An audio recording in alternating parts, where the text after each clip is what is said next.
তোমার এবং আমার যে ভালোবাসাটা একদিন ছিল, যে ব্যাকডেটেড ভালোবাসাটা ছিল, সেটাই কিন্তু সবথেকে ভালো ছিল। সেই ভালোবাসায়, সেই ব্যাকডেটেড ভালোবাসায় আর যাই হোক, আমি অভিমান করলে তুমি আমার অভিমান ভাঙাতে, আমি রাগ করলে তুমি খাবার পাত্রটা আমার সামনে তুলে ধরতে, আমার মুখে কয়েক গ্রাস খাবার তুলে দিতে।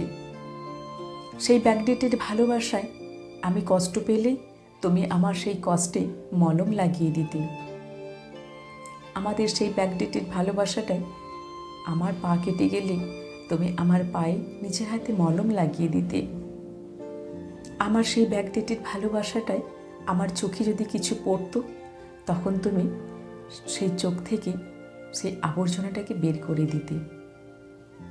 কিন্তু আজ আর সেই ব্যাকডেটেড ভালোবাসাটা আমাদের মধ্যে নেই, কোথাও যেন হারিয়ে গেছে। আজ যখনই তোমার ভালোবাসাটা আধুনিক হয়েছে, মডার্ন হয়েছে, তখনই কিন্তু সেই ভালোবাসায় আমার সমস্ত রাগ, অভিমান, কষ্ট, এগুলোকে সব কিছু তুমি তুচ্ছ করে দিচ্ছ। আজ আমার কষ্ট হলে আমার পাশে কেউ আসে বসে না। আজ আমার পা কেটে গেলে আমার পায়ে মলম লাগিয়ে দিতে তুমি আসো না। আজ আমি অভিমান করলে, রাগ করলে তুমি কিন্তু আমার সামনে খাবারের থালা তুলে ধরো না, আমার মুখে কয়েক গ্রাস খাবারও তুলে দাও না। বরং আমি রাগ করলে তুমি আমার সেই রাগটাকে যাতে আরও বাড়িয়ে দিতে পারো, সেই চেষ্টাই করো। আমি রাগ করে যদি সারাটা দিন না খেয়েও থাকি, তুমি কিন্তু আমার মুখে এতটুকু খাবার তুলে দাও না।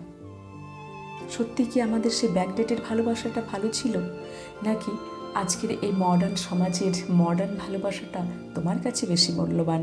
নাকি আমি ব্যাকডেটেড হয়ে আছি, নাকি আমি আধুনিক হতে পারিনি তোমার মতো করে? আমার এই উত্তর আজও জানা হয়নি।